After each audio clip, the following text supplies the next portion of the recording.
Assalamualaikum warahmatullahi wabarakatuh. Baik teman-teman, berjumpa lagi di channel IT, di mana di sini kalian bisa menemukan informasi dan tutorial-tutorial tentang cara-cara pengerjaan atau update-update bidang IT lainnya. Kali ini saya akan membagikan sebuah tutorial atau cara pengerjaan Mangbagja. Jadi Mangbagja ini adalah sebuah aplikasi sistem informasi kepegawaian yang dimiliki oleh Kota Bandung. Tujuannya untuk mengukur kinerja ASN yang berada di lingkup Kota Bandung. Kita langsung saja ke tata cara pengisian Mangbagja tahun 2024.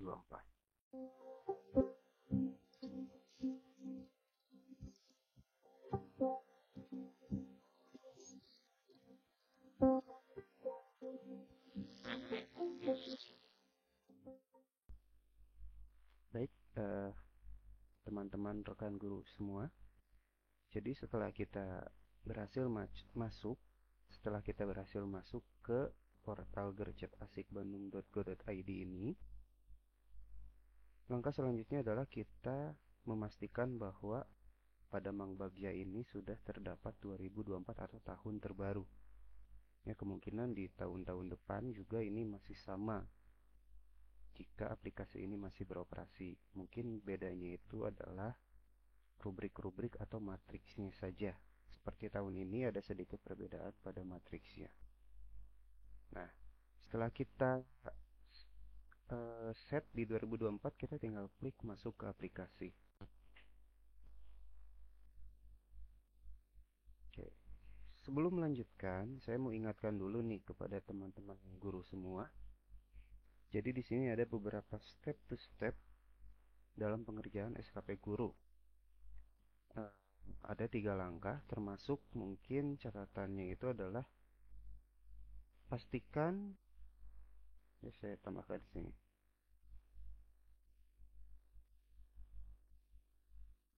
Pastikan kepala sekolah sudah menginput SKP tahunannya.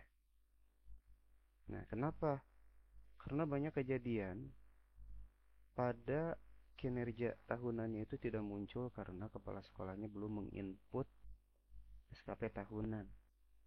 Jadi bawahan-bawahannya itu tidak tahu nih apa yang akan menjadi indikator inputan SKP-nya masing-masing karena kepala sekolahnya belum menginput. Nah, ini juga terjadi di tempat saya bekerja. Awalnya tidak muncul si indikator-indikatornya, tapi setelah dicoba input kepala sekolahnya, ternyata masalahnya di situ, dan sekarang para gurunya sudah bisa menginput SKP-nya di akunnya masing-masing. Nah, setelah step 1 ini terlewati, step 2-nya itu adalah membuat pengaturan SKP, baik itu di tahunan dan triwulan. Begitupun di kepala sekolah juga ya sama, pastikan di tahunan dan triwulannya sudah terisi. Jadi kuncinya kepala sekolah dulu ya teman-teman guru semua. Jangan langsung ke guru tapi kepala sekolahnya belum mengisi, itu tidak akan berjalan dengan baik SKP-nya. Yang selanjutnya, inputkan lampiran SKP jika ada, atau mungkin bukan inputan saja ya, tapi juga target. Target pada lampiran atau SKP triwulan. Itu realisasinya seperti apa? Saya sarankan kepada teman-teman semua untuk melakukan diskusi dulu dengan kepala sekolah. Di sini saya memiliki matriks yang didapat dari BKPSDM juga. Nah, ini adalah matriks dari guru ya, di mana kita bisa mengcopy pastikan isian matriks ini ke SKP kita masing-masing, termasuk targetnya. Dan target ini disesuaikan dengan target yang di setup oleh kepala sekolah kita masing-masing. Ini makanya kenapa kita harus berdiskusi dulu dengan kepala sekolah ya, supaya semuanya sinkron, semuanya sama, dan pada saat realisasi tidak ada yang berbeda. Baik, kita masuk langsung ke aplikasi bagiannya, teman-teman. Ini saya sudah masuk di aplikasi Mang Bagja. Selanjutnya kita masuk ke perencanaan kinerja dan SKP tahunan. Untuk langkah pertamanya itu, yang harus kita lakukan adalah pengaturan SKP-nya dulu. Karena di sini saya sedang menambahkan triwulan 1 tahun 2024. Yang pertama harus kita input adalah periode SKP-nya, yaitu periode Januari sampai Desember. Caranya cukup mudah, kita hanya tinggal tambah pengaturan SKP. Nanti akan muncul kotak dialog baru seperti ini, lalu kita masukkan penilai kita. Karena kita sebagai guru, maka penilai kita adalah kepala sekolah ya. Jadi NIP atasan kita atau kepala sekolah kita masukkan, lalu kita klik sembarang, maka akan muncul nama kepala sekolah kita di sini datanya. Lalu atasan penilai kita adalah Kepala Bidang Pembinaan dan Pengembangan Pendidikan dan Tenaga Kependidikan, yaitu kalau di Kota Bandung di tahun ini itu adalah Pak Edi Suparjoto, atau kita lebih mengenalnya Pak Edi Joto. Masukkan NIP-nya, maka akan otomatis terisi nama dan data-datanya. Berikutnya periode triwulannya kita isi apa? Karena kita akan menginput yang tahunan, berarti kita pilih yang tahunan, Januari sampai Desember. Ini biarkan, lalu kita isi jabatan kita sebagai guru dan unit kerja kita. Setelah itu klik simpan. Nanti otomatis akan tersimpan seperti ini. Begitupun dengan yang triwulan. Kita hanya tinggal pilih periodenya itu triwulan 1 Januari sampai Maret. Maka akan tersimpan Januari sampai Maret. Jika pengaturan SKP ini sudah terisi, selanjutnya kita adalah tinggal menambahkan. Nah, ini SKP tahunan. Kita bisa menggunakan matrik yang kita dapat ya. Pastikan matriknya itu matrik yang terbaru dan yang fix, dan kita menginputnya sesuai dengan kebutuhan atau sesuai dengan yang akan kita realisasikan di tahun itu. Nah, misalkan kita akan coba tambah, lalu di sini ada pertanyaan pilih format SKP, kita pilih yang paling baru, Permenpan 6/2022.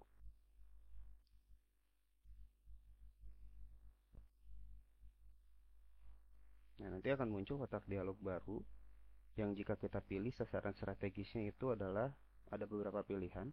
Karena kita di pendidikan, maka terwujudnya mutu pembelajaran. Adapun kegiatannya ini ada data kosong, biarkan saja. Lalu rencana kinerja atasan. Nah, ini yang saya maksud. Kenapa ada sebagian yang kosong? Karena kepala sekolahnya belum menginput.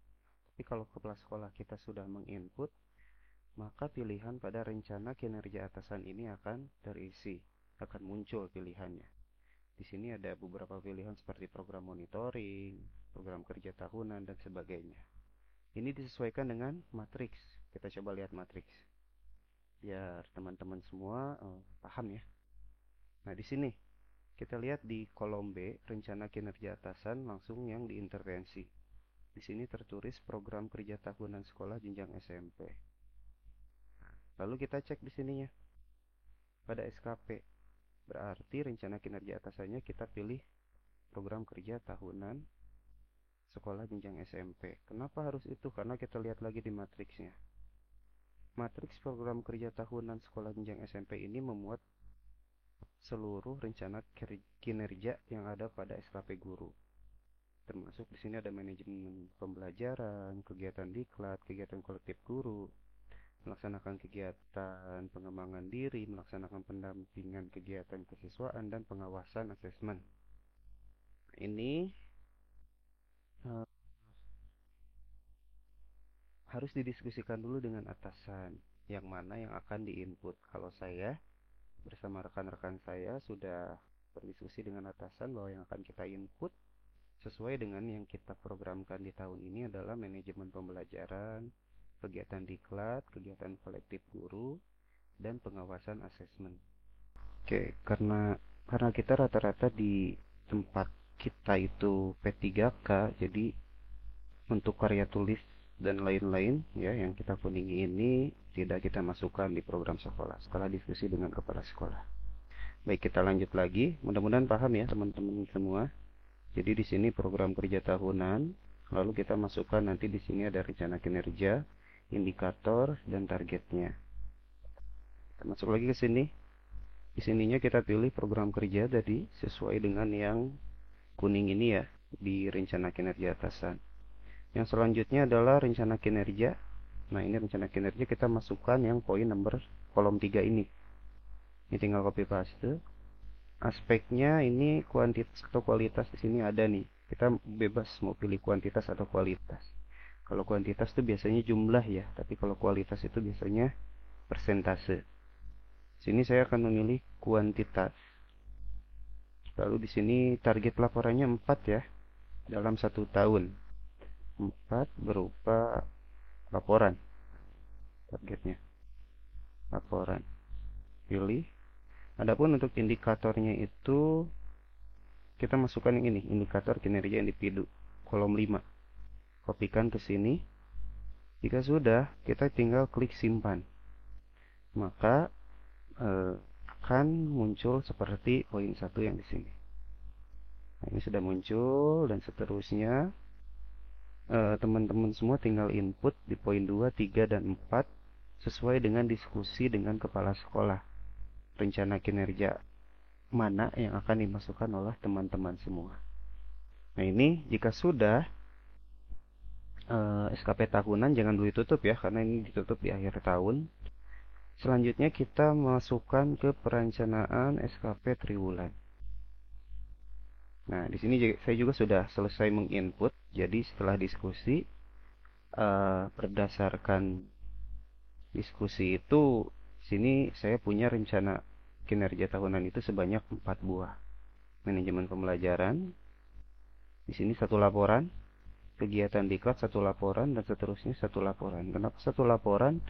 Karena di rencana tahunan itu kita menginputnya 4, 2, 4, 4. Ya, jadi manajemen pembelajaran itu 4 laporan, kita bagi di masing-masing triwulan itu 1, 1, 1, 1. Sehingga total dalam setahunnya ada 4. Untuk diklat, kita menyimpannya di TW1 itu 1 kegiatan, dan TW3 itu 1 kegiatan. Kegiatan kolektif guru, 4 kegiatan, dan pengawasan itu 4 laporan. Nah, ini nantinya akan seperti ini. Ini bisa saja berbeda dengan tempat ibu bapak ya, teman-teman semua. Siapa tahu di tempatnya itu setting targetnya mungkin bisa lebih sedikit atau lebih banyak, atau rencana kinerja tahunannya ada yang berbeda. Itu bisa kita diskusikan lagi gitu kan, atau disesuaikan. Apalagi sekarang itu SKP Mang Bagja ini harus disesuaikan dengan PMM katanya.